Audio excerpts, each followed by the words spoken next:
Dihina dan dianggap lemah oleh mantan suami serta mertuanya, Citra, seorang ibu berhijab dari desa, berjuang sendirian untuk bangkit. Ia membangun bisnis dari nol demi masa depan putrinya. Di hari sidang cerai terakhir, semua orang terkejut saat Citra datang dengan kepala tegak dan mengendarai mobil mewah. Akankah Citra berhasil memenangkan sidang dan membalas perlakuan mereka? Baca kisah inspiratifnya yang penuh kejutan.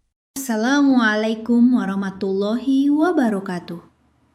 Kalian dari mana aja nih? Absen yuk, jangan lupa subscribe.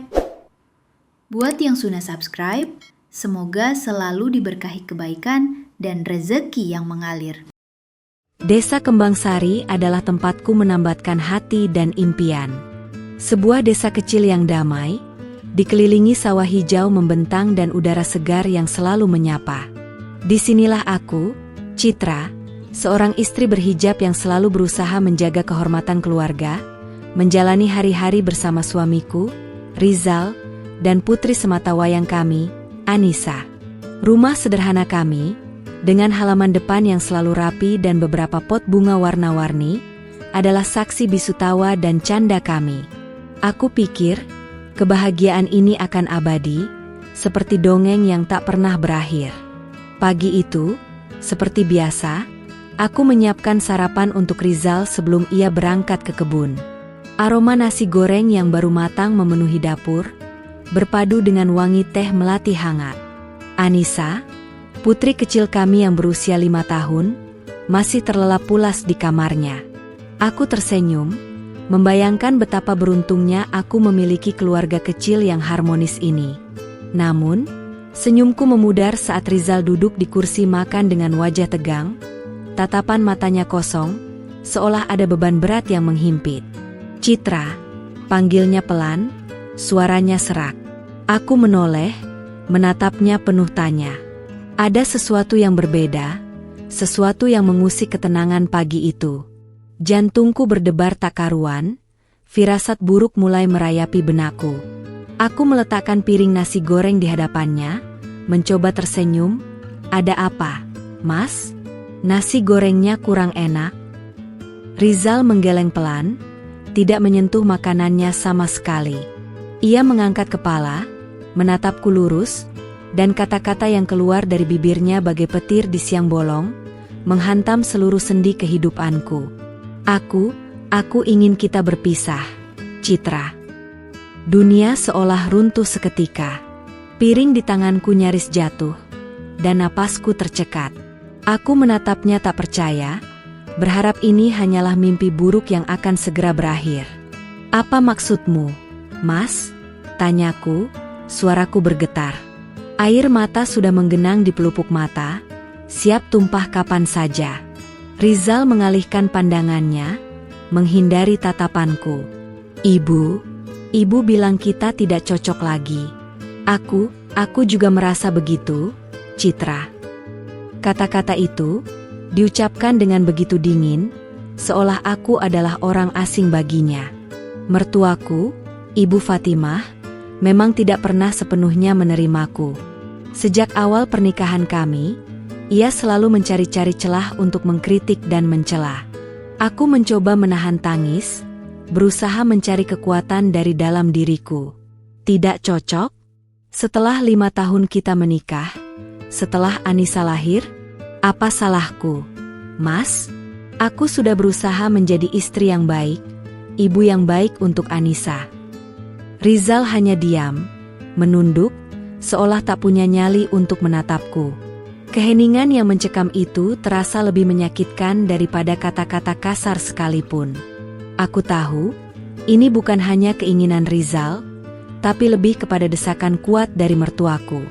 Mertuaku memang selalu menginginkan Rizal menikahi wanita lain, yang menurutnya lebih berpendidikan dan berasal dari keluarga terpandang. Baginya, aku hanyalah gadis desa biasa yang tidak pantas bersanding dengan putranya yang ia anggap emas. Aku selalu berusaha sabar, berharap suatu hari nanti ia akan melihat ketulusan hatiku. Namun, hari ini, semua harapan itu hancur berkeping-keping. Berita perceraian kami menyebar dengan cepat di desa Kembang Sari. Bisik-bisik tetangga, tatapan iba, dan pertanyaan-pertanyaan yang menusuk hati menjadi santapan sehari-hari. Aku merasa seperti tontonan. Setiap langkahku diawasi, setiap gerak-gerikku dinilai. Ada yang mengatakan aku kurang pandai mengurus suami, ada pula yang menyalahkan mertuaku yang terlalu ikut campur. Aku hanya bisa menunduk, menahan perih di dada. Anissa, putriku, mulai merasakan perubahan. Ia sering bertanya mengapa ayahnya tidak lagi tidur di rumah, mengapa ibu sering menangis diam-diam. Aku berusaha sekuat tenaga menyembunyikan kesedihanku di hadapannya, menciptakan senyum palsu agar ia tetap merasa aman. Namun, mata polosnya tak bisa dibohongi. Ia tahu ada yang tidak beres. Malam-malamku diisi dengan tangisan pilu dan doa-doa panjang. Aku memohon petunjuk kepada Allah, memohon kekuatan untuk menghadapi badai ini. Aku merasa sendirian, terombang-ambing di tengah lautan keputusasaan. Namun, di balik semua kesedihan itu, ada secercah api kecil yang mulai menyala di hatiku. Api yang mengatakan, aku tidak boleh menyerah. Aku harus bangkit, demi Anissa, demi diriku sendiri. Aku tahu, perceraian ini akan menjadi babak baru yang penuh tantangan dalam hidupku. Tapi aku berjanji pada diriku sendiri, aku tidak akan membiarkan mereka melihatku hancur. Aku akan menunjukkan kepada mereka bahwa seorang wanita berhijab yang dianggap remeh ini memiliki kekuatan yang luar biasa. Aku akan membuktikan bahwa martabat tidak bisa diinjak-injak begitu saja. Keputusan untuk berpisah sudah bulat di pihak Rizal dan mertuaku. Mereka bahkan sudah menyiapkan pengacara untuk mengurus semua prosesnya. Aku merasa terpojok, seolah tidak punya pilihan lain selain menerima nasib. Namun, jauh di lubuk hatiku, aku tahu ini adalah awal dari sesuatu yang lebih besar, sesuatu yang akan mengubah hidupku selamanya. Aku hanya perlu menemukan jalan itu. Di tengah kegelapan, aku mencoba mencari cahaya. Aku mulai memikirkan apa yang bisa kulakukan. Bagaimana aku bisa bertahan hidup dan membesarkan Anissa sendirian. Pikiran-pikiran itu berputar di kepalaku, bercampur aduk dengan rasa sakit dan amarah. Tapi satu hal yang pasti, aku tidak akan membiarkan mereka menang dengan melihatku terpuruk. Ini adalah janji seorang Citra pada dirinya sendiri. Aku memeluk Anissa erat-erat saat ia terlelap. Wajah polosnya adalah sumber kekuatanku. Aku berbisik padanya, "Nak, ibu akan berjuang. Ibu akan kuat demi kamu." Air mataku menetes membasahi kerudungku, tapi kali ini, air mata itu bukan lagi air mata kesedihan semata, melainkan air mata tekad yang membara. Aku akan bangkit, dan mereka akan melihatnya. Setelah pengumuman mengejutkan dari Rizal, hari-hariku di desa Kembang Sari berubah menjadi neraka. Mertuaku, Ibu Fatimah, seolah mendapatkan angin segar untuk melancarkan serangannya kepadaku. Setiap kali bertemu, entah di jalan, di warung, atau bahkan di masjid, ia tak pernah melewatkan kesempatan untuk menyindir dan memfitnahku di depan umum. Ia menuduhku sebagai istri yang tidak becus mengurus rumah tangga, tidak bisa memberikan keturunan laki-laki, bahkan menuduhku bersikap tidak hormat kepadanya. Lihatlah Citra itu, sudah tidak bisa mengurus suami, sekarang mau cerai pula. Pasti ada yang tidak beres dengannya. Bisik-bisik tetangga yang kudengar, seringkali disulut oleh ucapan Ibu Fatimah. Aku hanya bisa menunduk, membiarkan kerudungku menutupi sebagian wajahku, berharap bisa menyembunyikan luka yang menganga di hati. Setiap kata-kata tajam itu bagai pisau yang mengiris-iris perasaanku, membuatku merasa semakin terpuruk dan tidak berharga. Rizal sendiri, suamiku, semakin menjauh. Sikapnya dingin, tatapannya kosong, seolah aku adalah orang asing yang tak pernah dikenalnya. Ia jarang pulang ke rumah, lebih sering menghabiskan waktu di luar, entah dengan teman-temannya atau, seperti yang kemudian ku tahu, dengan wanita lain. Setiap kali aku mencoba berbicara dengannya, ia akan menghindar atau menjawab dengan nada ketus, seolah aku adalah beban yang tak diinginkan. Pernah suatu sore, aku melihat Rizal berboncengan motor dengan seorang wanita berambut panjang, mengenakan pakaian modis yang sangat berbeda dengan gaya wanita desa. Mereka tertawa lepas, seolah tak ada beban di dunia ini. Jantungku mencelos, darahku berdesir dingin. Aku tahu, firasat burukku selama ini benar. Ada wanita lain di balik semua ini, wanita yang menjadi alasan Rizal dan mertuaku ingin menyingkirkanku. Aku mencoba menanyakan hal itu pada Rizal, dengan suara bergetar dan air mata yang tak bisa lagi kutahan. Siapa wanita itu? Mas? Apa dia alasanmu ingin menceraikanku? Rizal terdiam sejenak, wajahnya memerah, lalu dengan cepat ia membentakku. Bukan urusanmu. Jangan ikut campur. Ini urusanku. Bentakannya membuat Anissa yang sedang bermain di dekat kami terkejut dan menangis ketakutan. Aku memeluk Anissa erat-erat, air mataku tumpah ruah. Mertuaku, tentu saja, membela putranya mati-matian. Sudah tahu suamimu tidak betah, masih saja banyak tanya. Wanita macam apa kau ini? Hardiknya suatu hari saat aku mencoba mencari kejelasan. Aku merasa tak ada lagi tempat untukku di rumah itu, di keluarga itu. Aku merasa seperti sampah yang dibuang begitu saja setelah tak lagi dibutuhkan. Meskipun hatiku hancur berkeping-keping, aku berusaha keras untuk tidak menunjukkan kelemahan di depan mereka. Aku tetap mengenakan hijabku dengan rapi, menjaga tutur kataku, dan berusaha tegar. Aku tahu, jika aku menunjukkan kerapuhanku, mereka akan semakin senang dan merasa menang. Aku tidak akan memberikan kepuasan itu kepada mereka. Setiap malam, setelah Anissa tertidur, aku akan menangis dalam diam. Aku merenungkan semua yang terjadi, mencari-cari kesalahanku. Apakah aku memang seburuk itu? Apakah aku memang tidak pantas mendapatkan kebahagiaan? Pertanyaan-pertanyaan itu terus menghantuiku, menggerogoti jiwaku. Namun, di tengah kegelapan itu, aku teringat akan ajaran agamaku, bahwa Allah tidak akan membebani hambanya melampaui batas kemampuannya. Orang tuaku, yang tinggal di desa sebelah, adalah satu-satunya sumber dukunganku. Ibuku sering datang menjenguk, membawakanku makanan, dan memelukku erat-erat. Sabar, nak, Allah tidak tidur. Setiap kesulitan pasti ada hikmahnya, bisiknya, menenangkan hatiku yang lara. Ayahku, dengan wajah teduh, selalu mengingatkanku untuk tetap kuat dan tidak kehilangan harapan. Dukungan mereka adalah satu-satunya pegangan yang kumiliki saat itu. Aku mulai menyibukkan diri dengan kegiatan di masjid, mengikuti pengajian, dan membantu tetangga yang membutuhkan. Aku mencoba mengalihkan pikiranku dari rasa sakit dan pengkhianatan. Aku menemukan sedikit kedamaian dalam ibadah dan kebersamaan dengan sesama muslimah. Mereka tidak tahu apa yang sedang kualami secara detail, tapi kebaikan dan senyum mereka sedikit banyak menghibur hatiku.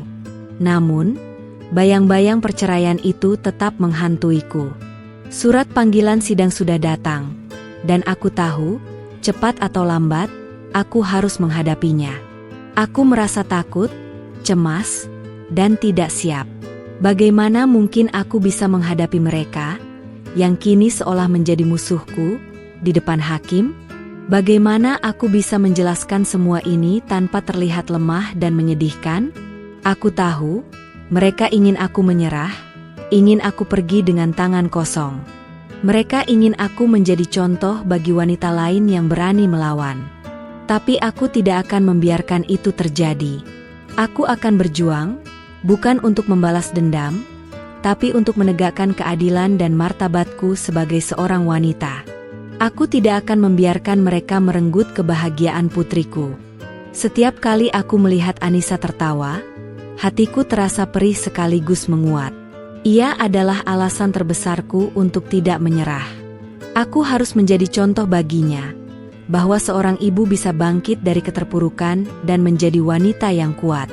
Aku harus menunjukkan padanya bahwa badai pasti berlalu, dan setelah itu, akan ada pelangi yang indah. Malam itu, aku duduk di sajadah, air mata membasahi pipi. Aku berdoa dengan sungguh-sungguh, memohon petunjuk dan kekuatan. Aku merasa ada bisikan dalam hatiku, sebuah janji yang harus kutepati. Aku akan bangkit, dan mereka akan melihat betapa salahnya mereka meremehkanku. Ini adalah awal dari perjalananku, perjalanan menuju kebangkitan yang tak terduga. Panggilan sidang perceraian pertama tiba, dan aku merasa seluruh duniaku runtuh untuk kesekian kalinya. Kakiku terasa lemas saat melangkah masuk ke gedung pengadilan yang asing bagiku.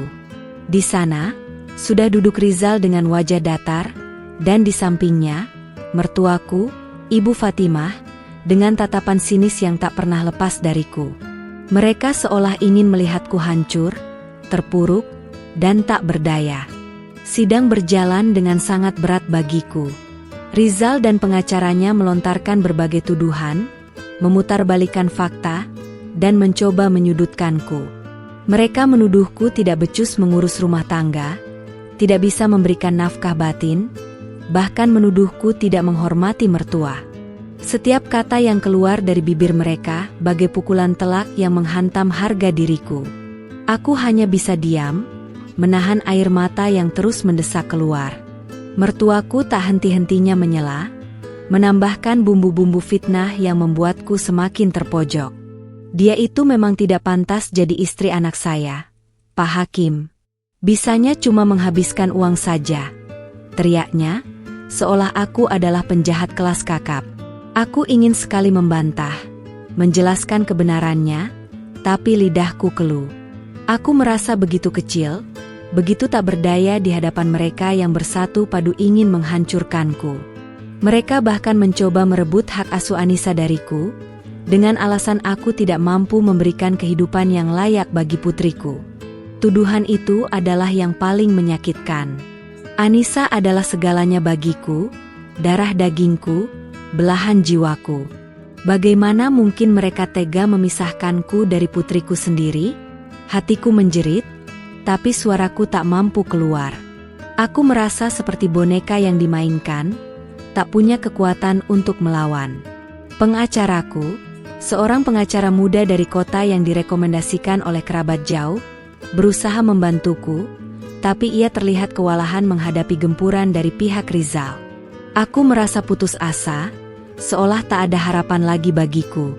Apakah ini akhir dari segalanya? Setelah sidang pertama berakhir, aku pulang dengan langkah gontai, hati hancur berkeping-keping. Aku mengurung diri di kamar, menangis sejadi-jadinya. Aku merasa begitu lelah, begitu sakit, dan begitu ingin menyerah. Pikiran untuk mengakhiri semuanya sempat terlintas. Tapi kemudian aku teringat wajah polos Anissa. Tidak, aku tidak boleh menyerah. Aku harus kuat demi dia. Malam itu, aku bermimpi. Aku melihat diriku sendiri, terpuruk di lumpur, tapi kemudian ada tangan yang terulur, menarikku keluar. Tangan itu adalah tangan Anissa, yang tersenyum padaku. Aku terbangun dengan napas terengah-engah, air mata masih membasahi pipi. Mimpi itu terasa begitu nyata, seolah menjadi pesan dari alam bawah sadarku. Aku bangkit dari tempat tidur, mengambil wudhu, dan sholat tahajud. Dalam sujud panjangku, aku mencurahkan segala isi hatiku kepada Allah. Aku memohon petunjuk, kekuatan, dan kesabaran. Aku tahu, hanya kepadanya aku bisa bersandar. Setelah sholat, hatiku terasa sedikit lebih tenang, seolah ada beban berat yang terangkat. Aku teringat kata-kata almarhum nenekku, seorang wanita tua yang bijaksana dan selalu memberiku nasihat. Nak, hidup itu seperti roda. Kadang di atas, kadang di bawah. Tapi yang terpenting, jangan pernah menyerah saat kau di bawah. Gunakan kesulitan sebagai tangga untuk naik lebih tinggi. Kata-kata itu bergaung di benakku, memberikan secercah harapan.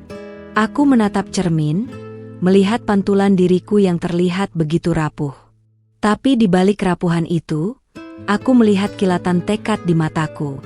Aku membuat sebuah janji pada diriku sendiri saat itu juga. Aku tidak akan membiarkan mereka menghancurkanku. Aku akan bangkit, menjadi wanita yang lebih kuat, lebih mandiri, dan lebih sukses. Bukan untuk membalas dendam, tapi untuk membuktikan bahwa aku berharga, bahwa aku pantas mendapatkan kebahagiaan. Aku berjanji pada Anissa, aku akan berjuang mati-matian untuknya. Aku akan memastikan ia mendapatkan kehidupan yang layak, yang penuh cinta dan kebahagiaan. Aku tidak akan membiarkan perpisahan ini merenggut masa depannya. Aku akan menjadi ibu yang kuat, yang bisa menjadi panutan baginya. Tekad itu membara dalam diriku. Aku mulai mencari cara untuk bangkit. Aku tahu, aku tidak punya banyak uang, tidak punya koneksi, dan tidak punya pengalaman kerja yang mumpuni. Tapi aku punya semangat, aku punya kemauan, dan aku punya Allah. Itu sudah cukup bagiku. Aku tahu, jalan di depanku tidak akan mudah. Akan ada banyak rintangan, banyak cemoohan, dan banyak kesulitan. Tapi aku sudah bertekad. Aku tidak akan mundur. Aku akan menghadapi semuanya dengan kepala tegak, dengan hati yang lapang, dan dengan keyakinan penuh pada takdir Allah. Malam itu, aku tidur dengan perasaan yang sedikit berbeda. Bukan lagi perasaan putus asa, melainkan perasaan penuh harapan dan tekad. Aku tahu, ini adalah awal dari perjalanan panjang, perjalanan yang akan mengubahku menjadi pribadi yang sama sekali berbeda. Dan aku siap menghadapinya. Setelah keputusan untuk bangkit itu bulat, aku tahu aku tidak bisa lagi tinggal di rumah Rizal. Lingkungan di sana terlalu menyakitkan, dan aku butuh ruang untuk bernapas, untuk memulai lembaran baru.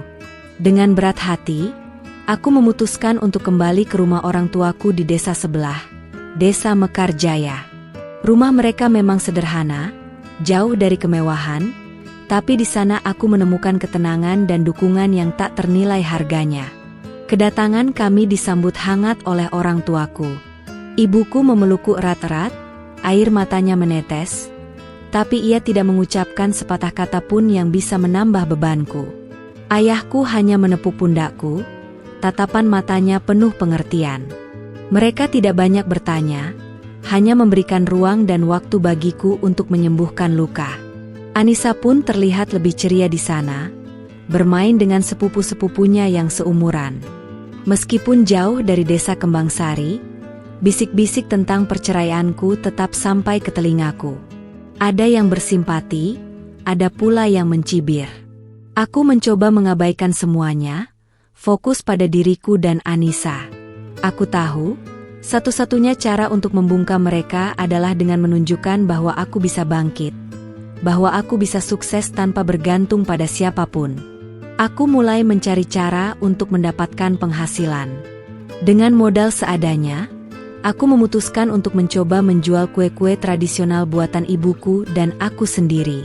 Setiap pagi, aku membuat kue-kue seperti klepon, getuk, dan lupis, lalu menitipkannya ke warung-warung kecil di sekitar desa. Hasilnya memang tidak seberapa, hanya cukup untuk kebutuhan sehari-hari dan sedikit tabungan. Siang hari, setelah Anissa tidur siang, aku akan mengambil kain perca dan benang, lalu mulai menjahit. Aku membuat berbagai kerajinan tangan kecil, seperti dompet kain, tempat pensil, atau hiasan dinding. Aku menjualnya dari rumah ke rumah, atau menawarkannya kepada tetangga.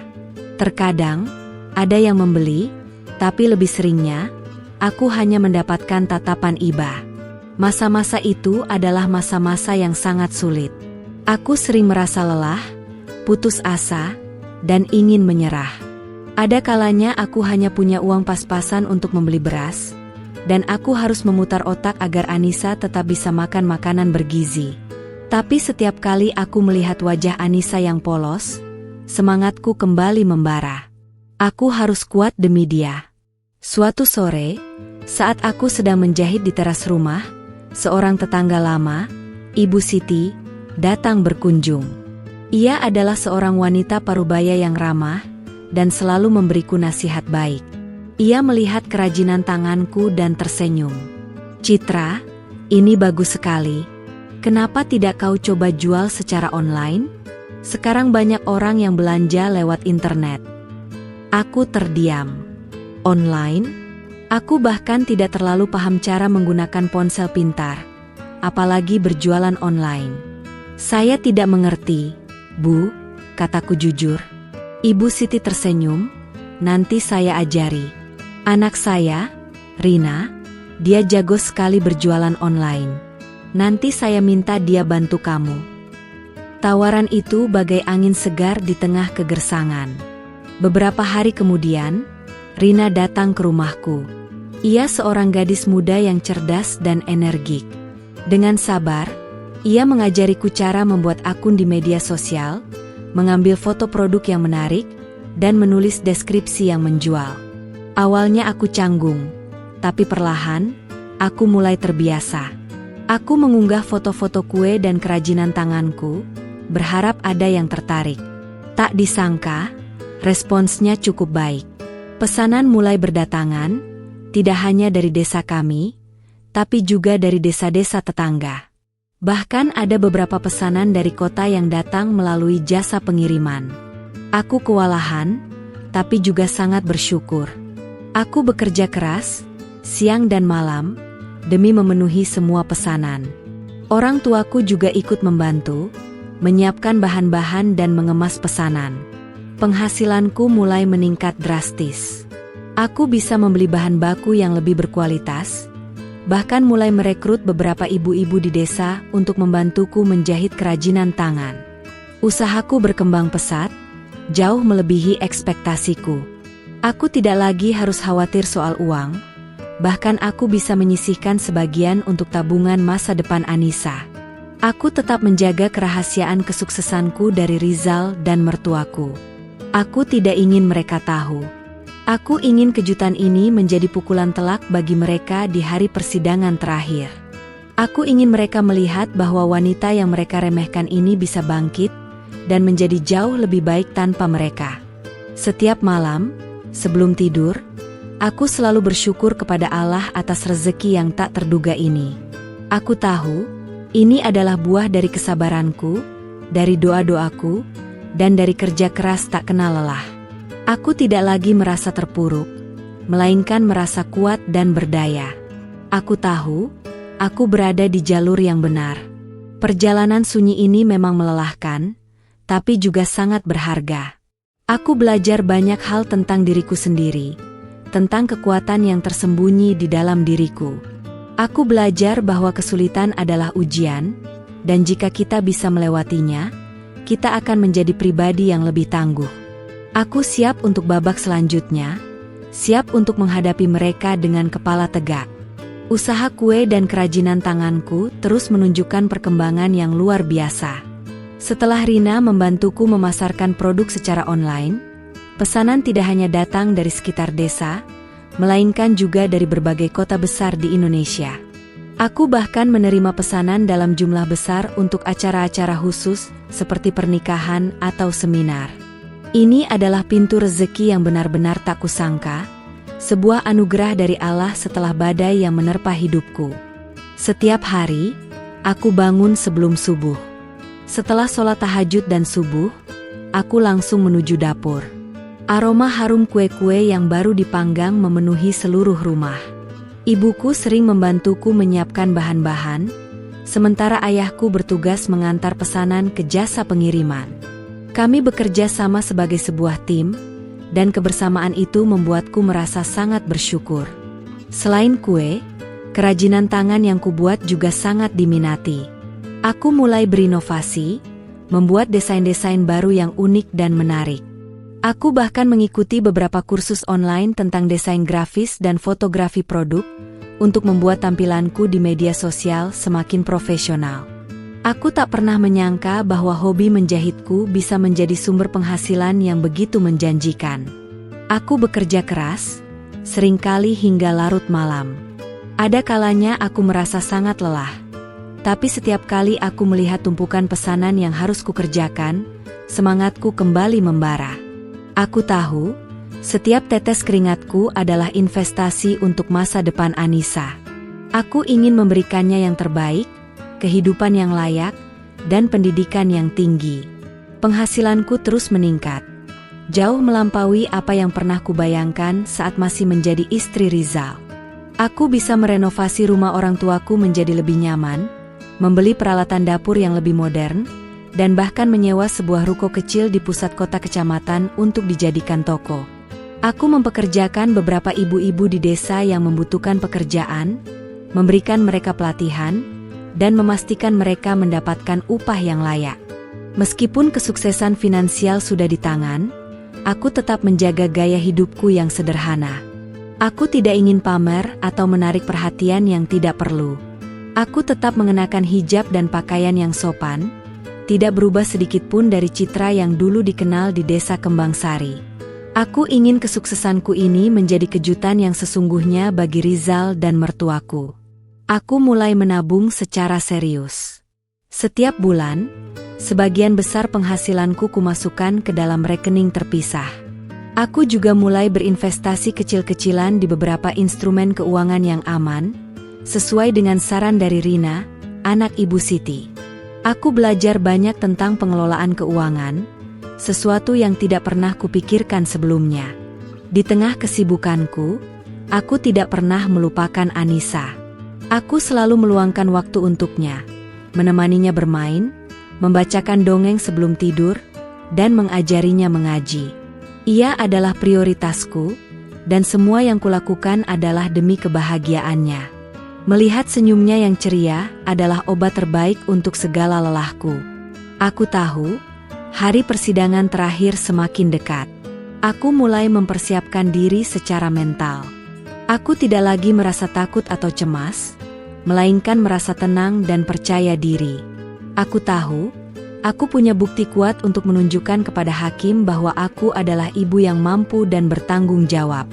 Suatu sore, saat aku sedang berada di kota untuk membeli bahan baku, mataku tertuju pada sebuah showroom mobil mewah. Sebuah mobil berwarna putih mutiara, dengan desain elegan dan modern, menarik perhatianku. Aku terdiam, menatap mobil itu dengan perasaan campur aduk. Dulu, aku tidak pernah bermimpi bisa memiliki mobil seperti itu. Tapi sekarang, dengan penghasilanku, itu bukan lagi hal yang mustahil. Pikiran untuk membeli mobil itu muncul begitu saja. Bukan untuk pamer, bukan untuk menyombongkan diri, tapi sebagai simbol. Simbol dari kerja keras, ketekunan, dan kebangkitan seorang Citra yang dulu diremehkan.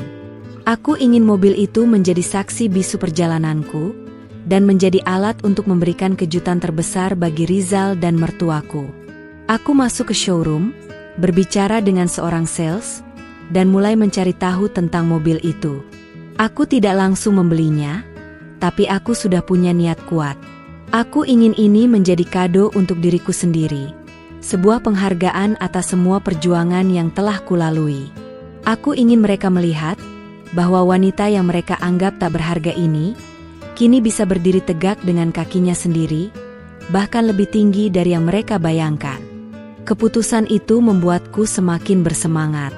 Aku bekerja lebih keras lagi, menabung lebih giat lagi. Aku ingin memastikan semuanya sempurna di hari H. Aku ingin mereka melihat, bukan hanya mobil mewah itu, tapi juga perubahan besar dalam diriku. Perubahan yang membuatku menjadi wanita yang lebih kuat, lebih mandiri, dan lebih bahagia. Bulan-bulan berlalu dengan cepat, dan setiap hari adalah langkah maju dalam metamorfosis diriku. Aku tidak hanya berinvestasi pada bisnisku, tetapi juga pada diriku sendiri. Aku mulai mengikuti kelas-kelas pengembangan diri secara online, mempelajari tentang kepemimpinan, komunikasi, dan strategi bisnis. Aku membaca banyak buku, mendengarkan podcast inspiratif, dan mencoba menerapkan setiap ilmu baru yang kudapatkan. Aku ingin menjadi versi terbaik dari diriku, bukan hanya secara finansial, tapi juga secara pribadi. Penampilanku juga mengalami perubahan. Aku tetap setia dengan hijabku, tapi kini aku memilih bahan dan model yang lebih elegan, yang memancarkan aura profesionalisme dan kepercayaan diri. Aku mulai memperhatikan detail kecil, seperti pemilihan warna yang serasi, tas yang berkualitas, dan sepatu yang nyaman namun tetap modis. Aku tidak lagi mengenakan pakaian seadanya, melainkan pakaian yang mencerminkan siapa diriku sekarang. Seorang wanita mandiri yang sukses. Kulitku yang dulu kusam karena sering berjemur di bawah terik matahari kini, terlihat lebih cerah dan terawat. Aku mulai rutin melakukan perawatan wajah sederhana di rumah, menggunakan produk-produk alami yang kubuat sendiri. Rambutku yang selalu tertutup hijab pun kini lebih sehat dan berkilau. Aku merasa lebih segar, lebih berenergi, dan lebih percaya diri setiap kali menatap cermin. Bisnisku terus berkembang pesat. Toko kue dan kerajinan tanganku di kota kecamatan menjadi sangat populer. Aku bahkan mulai menerima pesanan dari luar Pulau Jawa melalui sistem pengiriman kargo. Timku yang terdiri dari ibu-ibu desa kini berjumlah belasan orang, dan aku memastikan mereka semua mendapatkan pelatihan yang baik serta upah yang layak. Aku juga mulai berpikir untuk membuka cabang di kota lain. Aku sering mengunjungi panti asuhan dan memberikan sumbangan, baik berupa uang tunai maupun produk-produk dari toko. Aku juga membantu beberapa keluarga miskin di desa dengan memberikan modal usaha kecil-kecilan. Aku percaya, rezeki yang kumiliki adalah titipan dari Allah, dan sebagian darinya harus dikembalikan kepada yang membutuhkan. Berbagi membuat hatiku lebih tenang dan bahagia. Di tengah kesibukan itu, aku tidak pernah melupakan tujuan utamaku, hari persidangan terakhir. Aku sudah menyiapkan semua bukti-bukti yang diperlukan, termasuk laporan keuangan bisnisku yang menunjukkan stabilitas finansialku. Aku juga sudah berkonsultasi dengan pengacaraku, memastikan semua strategi sudah matang. Beberapa minggu sebelum sidang terakhir, aku memutuskan untuk membeli mobil mewah yang sudah lama kuincar. Mobil putih mutiara itu kini terparkir gagah di halaman rumah orang tuaku. Aku sengaja tidak memberitahu siapapun di desa Kembangsari tentang pembelian ini. Aku ingin ini menjadi kejutan terbesar bagi Rizal dan mertuaku. Aku ingin melihat ekspresi mereka saat aku datang ke pengadilan dengan mobil itu. Meskipun mobil itu adalah simbol kesuksesanku, aku tidak pernah melupakan dari mana aku berasal. Aku masih sering memakai sandal jepit saat berbelanja di pasar tradisional, masih suka makan nasi uduk di warung pinggir jalan, dan masih sering bercengkerama dengan tetangga-tetangga. Aku tidak ingin kesuksesan mengubahku menjadi sombong atau melupakan akar. Aku juga menghabiskan lebih banyak waktu dengan Anissa. Kami sering bepergian ke kota, mengunjungi taman bermain, atau sekadar menikmati es krim di kafe. Aku ingin ia merasakan kebahagiaan dan kasih sayang yang utuh, meskipun ia tidak lagi memiliki keluarga yang lengkap. Melihat senyumnya yang tulus adalah kebahagiaan terbesar bagiku. Malam sebelum sidang terakhir, aku duduk di teras rumah, memandangi bintang-bintang. Aku teringat kembali semua perjuangan yang telah kulalui. Dari seorang istri yang terpuruk dan diremehkan, hingga kini menjadi seorang wanita mandiri yang sukses. Aku tahu, ini semua adalah kehendak Allah, dan aku sangat bersyukur atas segala karunia-Nya. Aku membayangkan reaksi Rizal dan mertuaku besok. Pasti mereka akan terkejut, mungkin bahkan syok. Aku tidak ingin membalas dendam, tapi aku ingin mereka tahu bahwa mereka telah membuat kesalahan besar dengan meremehkanku. Aku ingin mereka melihat bahwa seorang wanita berhijab yang mereka anggap lemah ini bisa bangkit, dan menjadi jauh lebih kuat dari yang mereka bayangkan. Aku mempersiapkan pakaian terbaikku untuk esok hari, gamis berwarna krem yang elegan, dipadukan dengan hijab senada yang rapi. Aku ingin tampil percaya diri, berwibawa, dan menunjukkan bahwa aku adalah wanita yang berkelas. Aku ingin mereka melihat bahwa aku tidak lagi sama dengan citra yang dulu mereka injak-injak. Aku tidur dengan perasaan tenang dan damai.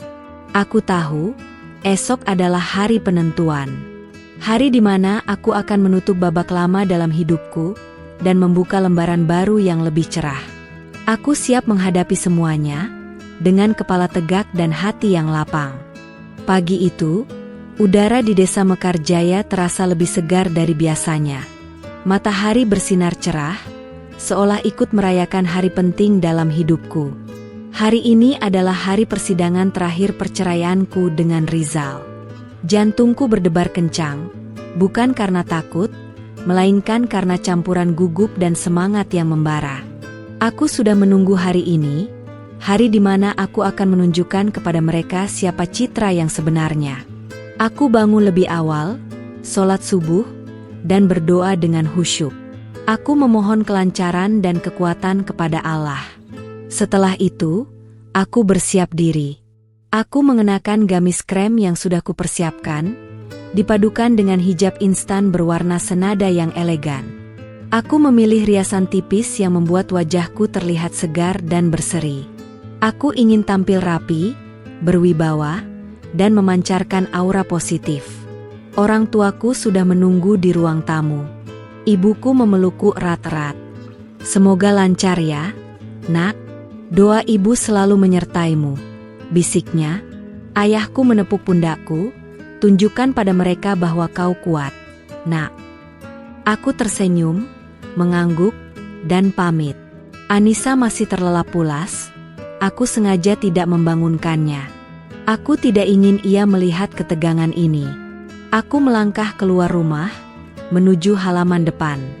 Di sana, terparkir gagah mobil putih mutiara yang baru saja kubeli.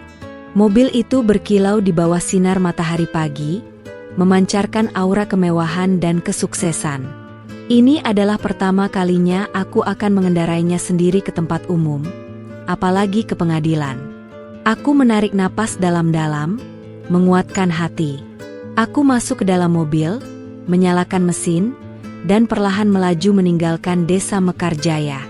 Sepanjang perjalanan, aku merasakan tatapan penasaran dari beberapa tetangga yang kebetulan berpapasan denganku. Mereka pasti bertanya-tanya, mobil siapa ini? Dan mengapa Citra yang mengendarainya? Aku hanya tersenyum tipis, menikmati momen itu.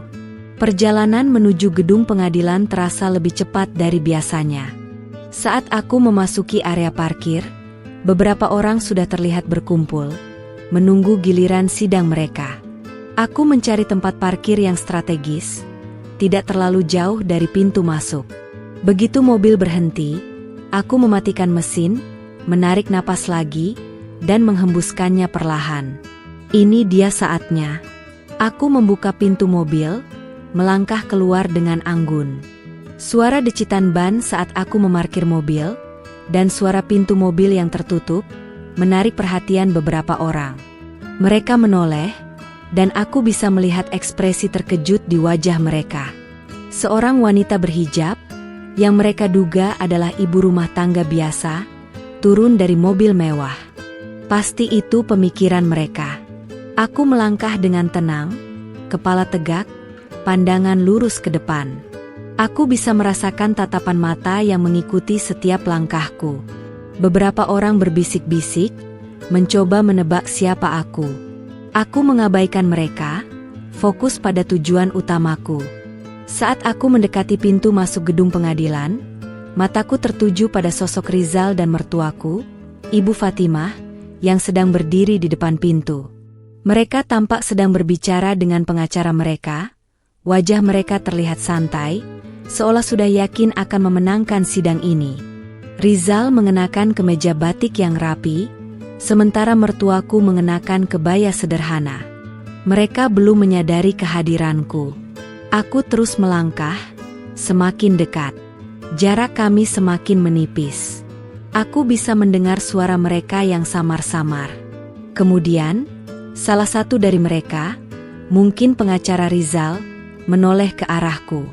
Matanya membelalak kaget. Ia menyenggol Rizal, dan Rizal pun menoleh. Wajah Rizal yang tadinya santai, seketika berubah pucat pasi. Matanya membulat, menatapku tak percaya. Ia melihatku, lalu beralih menatap mobil mewah di belakangku, lalu kembali menatapku. Ia menggosok-gosok matanya, seolah tidak percaya dengan apa yang dilihatnya. Mertuaku, Ibu Fatimah, juga menoleh.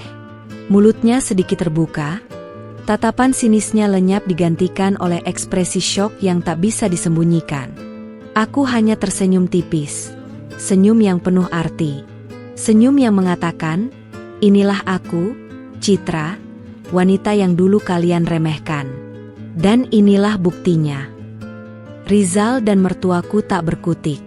Mereka berdiri mematung, seolah terpaku di tempat. Semua kata-kata yang ingin mereka ucapkan seolah tertahan di tenggorokan. Kejutan itu berhasil. Dan ini baru permulaan. Aku melangkah melewati mereka, tanpa mengucapkan sepatah kata pun. Aku bisa merasakan tatapan mereka yang masih terpaku padaku. Aku tahu, mereka pasti bertanya-tanya, bagaimana mungkin? Dari mana aku mendapatkan semua ini? Tapi aku tidak akan memberikan jawaban. Biarkan mereka bertanya-tanya. Biarkan mereka merasakan kebingungan yang sama seperti yang kurasakan dulu. Aku masuk ke dalam gedung pengadilan, meninggalkan mereka yang masih berdiri mematung di luar. Aku tahu, sidang hari ini tidak akan sama seperti sidang-sidang sebelumnya. Hari ini, aku datang bukan sebagai korban, melainkan sebagai pemenang. Aku melangkah masuk ke ruang sidang dengan langkah mantap, diikuti oleh pengacaraku. Di dalam, Rizal dan mertuaku sudah duduk di kursi mereka. Wajah mereka masih terlihat pucat dan tegang. Tatapan mata mereka tidak lagi sinis atau meremehkan, melainkan penuh kebingungan dan sedikit ketakutan. Mereka pasti masih syok dengan penampilanku dan mobil mewah yang kuparkir di luar. Suasana di ruang sidang terasa berbeda dari sidang-sidang sebelumnya. Biasanya, aku merasa terintimidasi dan terpojok. Tapi hari ini, aku merasakan aura kepercayaan diri yang kuat terpancar dari diriku. Aku duduk di kursi, menegakkan punggung, dan menatap lurus ke depan. Aku siap menghadapi apapun yang akan mereka lontarkan. Sidang pun dimulai. Pengacara Rizal memulai argumennya, mencoba kembali menyudutkanku dengan tuduhan-tuduhan lama. Ia berbicara tentang ketidakmampuanku mengurus rumah tangga, tentang ketidakpatuhanku pada mertua, dan tentang ketidaklayakanku menjadi ibu bagi Anissa. Namun, kali ini, kata-kata itu tidak lagi melukaiku. Aku mendengarkannya dengan tenang, seolah semua itu hanyalah angin lalu. Saat pengacara Rizal menyebutkan tentang ketidakmampuanku secara finansial untuk merawat Anissa, aku melihat Rizal dan mertuaku saling pandang. Ada keraguan di mata mereka. Mereka tahu, penampilan dan mobil yang kubawa hari ini adalah bukti yang bertolak belakang dengan tuduhan itu. Pengacaraku, seorang wanita muda yang cerdas bernama Butania, tersenyum tipis. Ini adalah saatnya. Butania berdiri, dan dengan suara tegas, ia mulai membantah semua tuduhan. Ia menunjukkan bukti-bukti berupa laporan keuangan bisnisku yang menunjukkan omzet fantastis, rekening tabunganku yang berisi angka-angka yang membuat mata terbelalak, serta bukti kepemilikan aset-aset lain yang berhasil kukumpulkan. Ia juga menunjukkan foto-foto Anissa yang terawat, ceria, dan bahagia bersamaku. Yang mulia hakim, kata Butania, suaranya lantang, klien kami, Ibu Citra, adalah seorang wanita mandiri yang telah berhasil membangun bisnisnya sendiri dari nol. Ia tidak hanya mampu menghidupi dirinya dan putrinya dengan layak, tetapi juga telah menciptakan lapangan kerja bagi banyak ibu-ibu di desanya. Tuduhan bahwa ia tidak mampu secara finansial adalah fitnah belaka. Rizal dan mertuaku terlihat semakin gelisah. Wajah mereka memerah, dan mereka terus berbisik-bisik dengan pengacara mereka. Mertuaku bahkan mencoba menyela, tapi hakim langsung menegurnya. Aku menatap mereka, dan aku bisa melihat kekalahan di mata mereka. Mereka tidak menyangka aku akan bangkit sekuat ini. Saat giliran Rizal berbicara, suaranya terdengar ragu-ragu. Ia mencoba membela diri, mengatakan bahwa ia tidak tahu menahu tentang kesuksesanku. Ia bahkan mencoba menyalahkan mertuaku atas semua yang terjadi. Mertuaku langsung melotot padanya, dan aku bisa melihat ketegangan di antara mereka. Mereka mulai saling menyalahkan, menunjukkan betapa rapuhnya hubungan mereka. Aku tetap tenang, membiarkan mereka beradu argumen. Aku tidak perlu banyak bicara. Bukti-bukti yang sudah kuserahkan sudah berbicara lebih keras dari kata-kata apapun. Aku hanya ingin sidang ini cepat selesai, dan aku bisa memulai hidup baru dengan tenang bersama Anissa. Hakim mendengarkan semua argumen dengan saksama. Ia sesekali melirik ke arahku, lalu ke arah Rizal dan mertuaku. Aku bisa merasakan bahwa ia mulai melihat kebenaran di balik semua ini. Aku yakin keadilan akan berpihak padaku. Mertuaku, yang biasanya sangat berani dan lantang, kini terlihat lesu. Ia hanya bisa menunduk, sesekali melirikku dengan tatapan yang sulit diartikan. Mungkin ia menyesali semua perbuatannya, atau mungkin ia hanya terkejut dengan perubahan drastis dalam diriku. Entahlah, aku tidak peduli. Yang terpenting bagiku adalah kebahagiaan Anissa dan masa depanku. Rizal mencoba memohon kepada hakim agar ia tetap mendapatkan hak asuh Anissa, tapi Butania dengan sigap membantahnya. Yang mulia, selama ini, Ibu Citra lah yang merawat dan membesarkan Anissa seorang diri. Bapak Rizal bahkan tidak pernah memberikan nafkah yang layak, apalagi perhatian. Kami memiliki bukti-bukti transfer yang sangat minim dari Bapak Rizal selama ini. Wajah Rizal semakin pucat. Ia tidak bisa membantah. Semua bukti yang diserahkan Butania adalah fakta yang tak terbantahkan. Aku merasa lega. Akhirnya, kebenaran terungkap. Akhirnya, mereka harus menerima konsekuensi dari perbuatan mereka.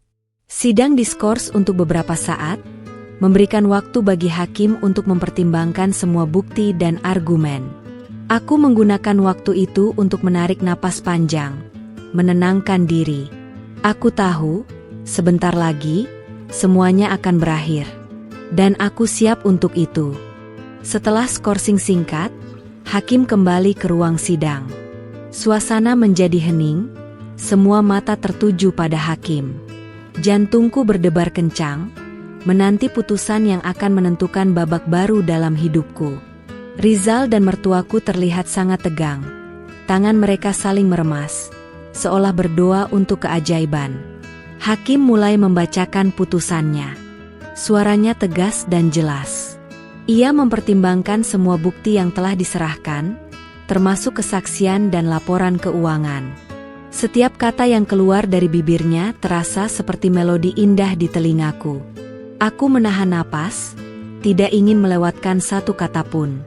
Berdasarkan bukti-bukti yang telah diajukan di persidangan, kata hakim, Majelis Hakim memutuskan untuk mengabulkan gugatan cerai yang diajukan oleh saudari Citra binti Abdullah.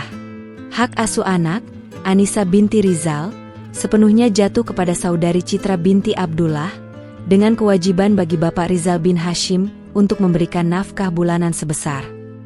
Aku tidak bisa menahan senyum lega. Air mata kebahagiaan menggenang di pelupuk mataku. Aku melihat ke arah Rizal dan mertuaku.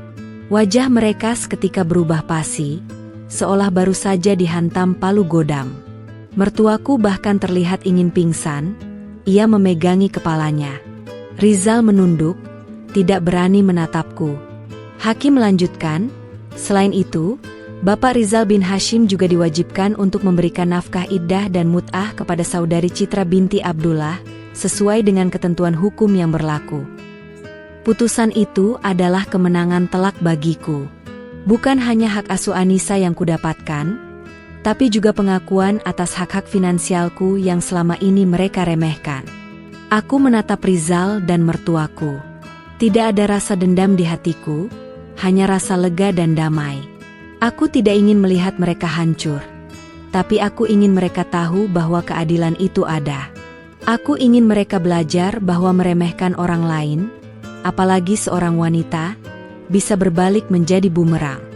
Setelah putusan dibacakan, hakim mengetuk palu, menandakan sidang telah berakhir. Aku berdiri, mengucapkan terima kasih kepada hakim, dan berjabat tangan dengan Butania, pengacaraku. Terima kasih banyak, Butania. Anda sudah banyak membantu saya, kataku tulus. Butania tersenyum. Ini adalah kemenangan Anda, Bu Citra.